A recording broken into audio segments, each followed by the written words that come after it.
Assalamualaikum warahmatullahi wabarakatuh. Kami dari kelompok 4 akan mempresentasikan mengenai negara hukum dan HAM. Berikut adalah nama-nama kelompok. Pengertian hukum. Menurut KBBI, hukum adalah peraturan atau adat yang secara resmi dianggap mengikat yang dikukuhkan oleh penguasa atau pemerintah.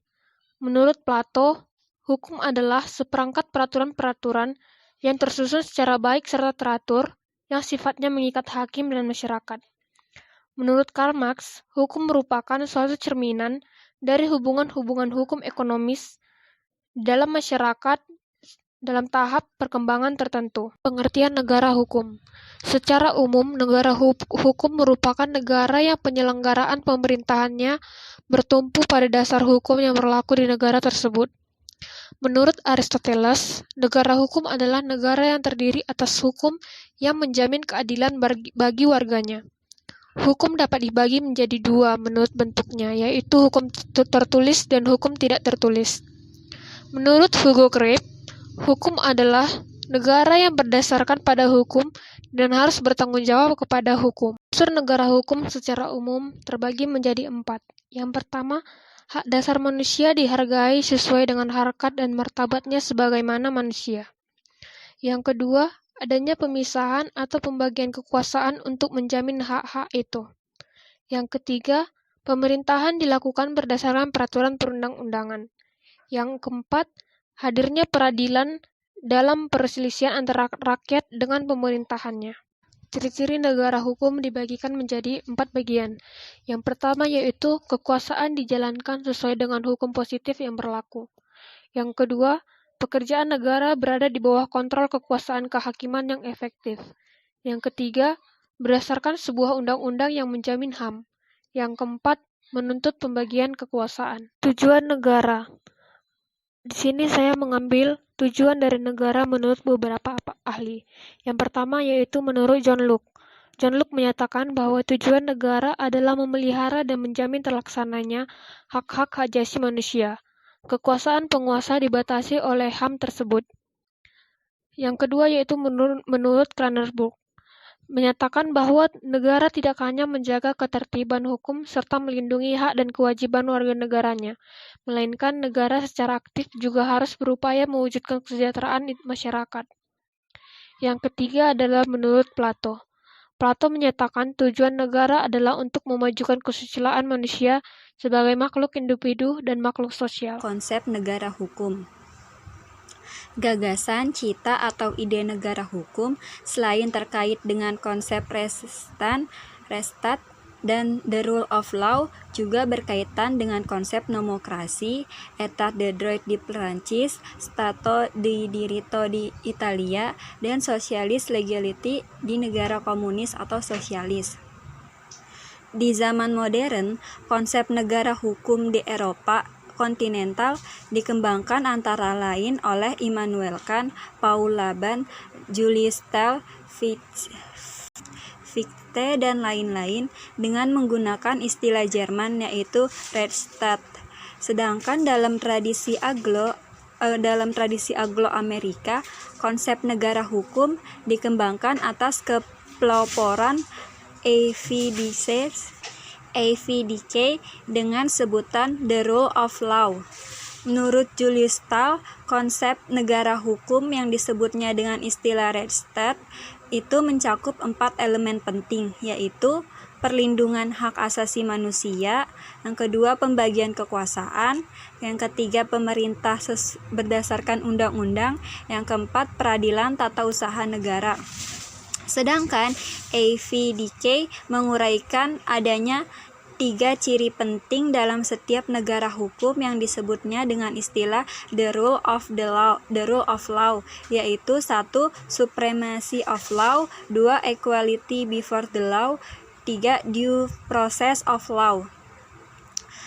Nah, dari prinsip yang dikemukakan oleh 2 tokoh tadi dapat digabungkan sehingga menghasilkan ciri-ciri dan prinsip negara hukum di zaman sekarang. Selanjutnya ada konsep negara hukum menurut Profesor Utrecht Profesor Utrecht membedakan antara negara hukum formil atau negara hukum klasik dan negara hukum material atau negara hukum modern. Negara hukum formil menyangkut pengertian hukum yang bersifat formil atau yang bersifat formil dan sempit, yaitu dalam arti peraturan perundang-undangan tertulis. Sedangkan yang kedua yaitu negara hukum material yang lebih mutakhir, mencakup pula pengertian keadilan di dalamnya. Karena itu, Wolfgang Friedman dalam bukunya Law in Changing Society membedakan antara rule of law dalam arti formil, yaitu dalam arti organized public power, dan rule of law dalam arti material, yaitu the rule of just law. Pembedaan ini dimaksudkan untuk menegaskan bahwa dalam konsepsi negara hukum, keadilan tidak serta-merta akan terwujud secara substantif, terutama ketika pengertian orang mengenai hukum itu sendiri dapat dipengaruhi oleh aliran pengertian hukum formil dan dapat pula dipengaruhi oleh aliran pikiran hukum material. Jika hukum dipahami secara kaku dan sempit dalam artian peraturan perundang-undangan semata, niscaya pengertian hukum yang dikembangkan juga bersifat sempit dan terbatas serta belum tentu menjamin keadilan substantif. Karena itu, di samping istilah the rule of law oleh Friedman juga dikembangkan istilah the rule of just law untuk memastikan bahwa dalam pengertian kita tentang the rule of law tercakup pengertian keadilan yang lebih esensial daripada sekedar memfungsikan peraturan perundang-undangan dalam arti sempit. Indonesia sebagai negara hukum. Konsep negara hukum Indonesia berdasarkan Pancasila, yang artinya suatu sistem hukum yang didirikan berdasarkan asas-asas dan kaidah atau norma-norma yang terkandung atau tercermin dari nilai yang ada dalam Pancasila sebagai dasar kehidupan bermasyarakat. Hal ini tertuang dalam beberapa pasal di Undang-Undang Dasar Negara Republik Indonesia 1945, satu dalam pasal UUD NRI 1945, pasal 1 ayat 3 yang berbunyi bahwa negara Indonesia adalah negara hukum. Yang kedua dalam bab 10 pasal 27 ayat 1 yang menyatakan bahwa segala warga negara bersamaan kedudukannya di dalam hukum dan pemerintah wajib menjunjung hukum dan pemerintahan itu dengan tidak ada kecualinya. Pasal ini menjelaskan setiap warga negara mempunyai kedudukan yang sama di mata hukum dan pemerintah wajib menjunjung tinggi tanpa pandang bulu, tanpa melihat status seseorang. Yang ketiga, dalam pasal 28 ayat 5 yang berbunyi bahwa untuk penegakan dan melindungi hak asasi manusia sesuai dengan prinsip negara hukum yang demokratis, maka pelaksanaan hak asasi manusia dijamin, diatur, dan dituangkan dalam peraturan perundang-undangan. Negara hukum menurut UUD 1945 adalah negara yang berdasarkan pada kedaulatan hukum. Indonesia menganut konsep negara hukum berdasarkan konsep Rechtsstaat. Berdasarkan konsep Rechtsstaat, negara merupakan subjek hukum. Ciri-ciri konsep Rechtsstaat yang seperti sudah dijelaskan di slide selanjutnya, yang sudah dijelaskan di slide sebelumnya, adalah yang pertama adanya perlindungan terhadap HAM, yang kedua adanya pemisahan dan pembagian kekuasaan, yang ketiga pemerintah berdasarkan peraturan atau perundang-undangan, yang keempat adanya peradilan administrasi. Selanjutnya ada 13 prinsip pokok negara hukum menurut konsep Rechtsstaat yang berlaku di zaman sekarang.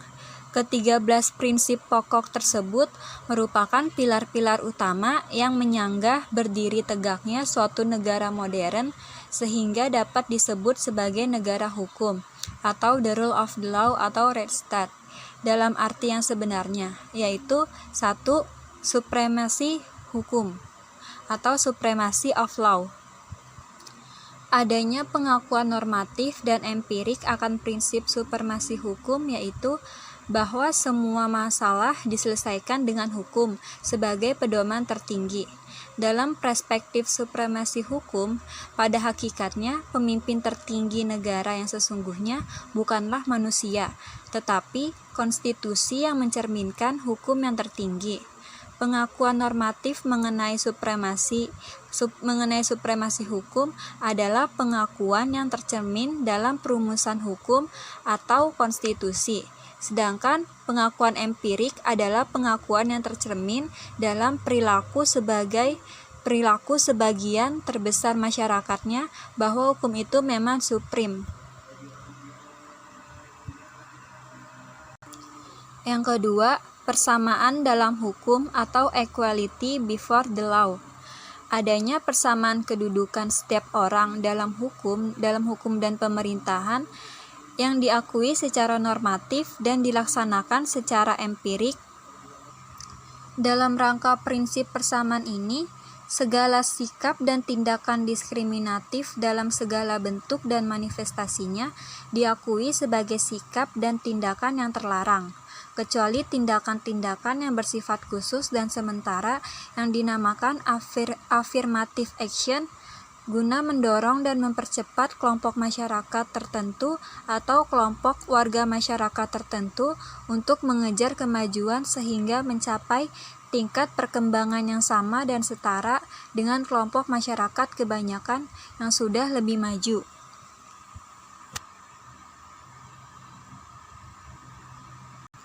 Yang ketiga, asas legalitas. Dalam setiap negara hukum dipersyaratkan berlakunya asas legalitas dalam segala bentuknya, yaitu bahwa segala tindakan pemerintahan harus didasarkan atas peraturan perundang-undangan yang sah dan tertulis. Yang keempat, pembatasan kekuasaan. Adanya pembatasan kekuasaan negara dan organ-organ negara dengan cara menerapkan prinsip pembagian kekuasaan secara vertikal atau pemisahan kekuasaan secara horizontal sesuai dengan hukum. Dengan begitu, kekuasaan tidak akan tersentralisasi dan terkonsentrasi dalam satu organ atau satu tangan yang memungkinkan terjadinya kesewenang-wenangan. Yang kelima, organ-organ campuran yang bersifat independen.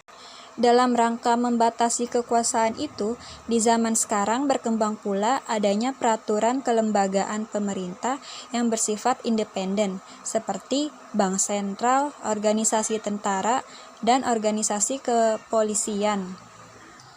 Independensi lembaga-lembaga tersebut dianggap sangat penting untuk menjamin prinsip negara hukum dan demokrasi. Yang keenam, peradilan bebas dan tidak memihak. Adanya peradilan yang bebas dan tidak memihak atau independent and impartial judiciary. Peradilan bebas dan tidak memihak ini mutlak harus ada dalam setiap negara hukum. Dalam menjalankan tugas yudisialnya, hakim tidak boleh dipengaruhi oleh siapapun, baik karena kepentingan jabatan politik maupun kepentingan uang atau ekonomi. Yang ketujuh, peradilan tata usaha negara. Meskipun peradilan tata usaha negara juga menyangkut prinsip peradilan bebas dan tidak memihak, tetapi penyebutannya secara khusus sebagai pilar utama negara hukum tetap perlu ditegaskan tersendiri. Dalam setiap negara hukum harus terbuka kesempatan bagi tiap-tiap warga negara untuk menggugat keputusan pejabat administrasi negara dan dijalankannya putusan hakim tata usaha negara oleh pejabat administrasi negara. Peradilan tata usaha negara ini penting disebut tersendiri karena dialah yang menjamin agar warga negara tidak dizalimi oleh keputusan-keputusan para pejabat administrasi negara sebagai pihak yang berkuasa. Yang kedelapan, peradilan tata negara.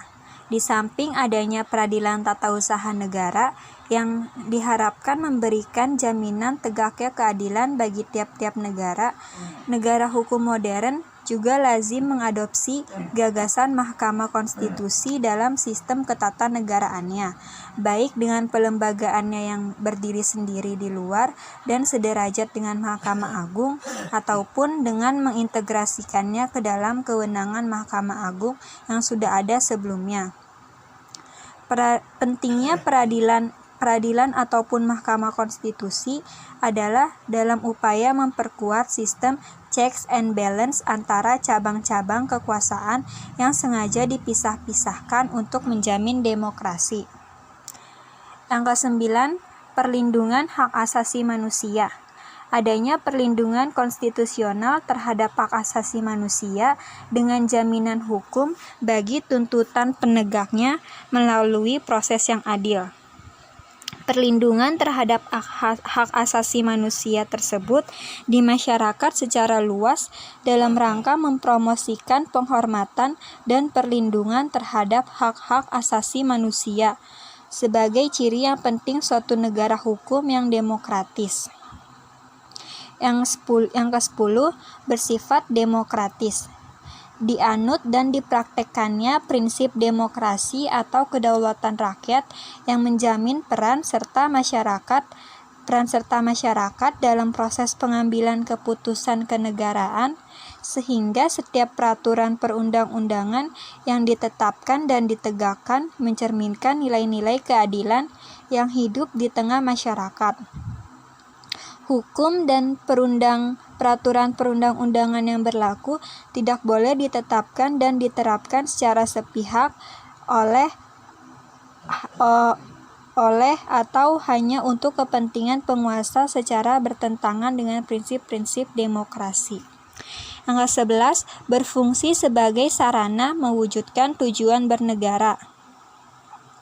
Hukum adalah sarana untuk mencapai tujuan yang diidealkan bersama.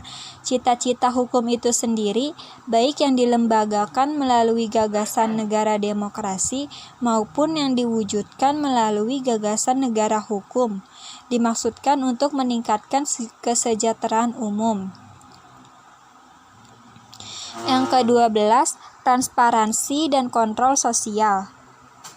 Adanya transparansi dan kontrol sosial yang terbuka terhadap setiap proses pembuatan dan penegakan hukum, sehingga kelemahan dan kekurangan yang terdapat dalam mekanisme kelembagaan resmi dapat dilengkapi secara komplementer oleh peran serta masyarakat secara langsung atau partisipasi langsung dalam rangka menjamin adanya keadilan dan kebenaran.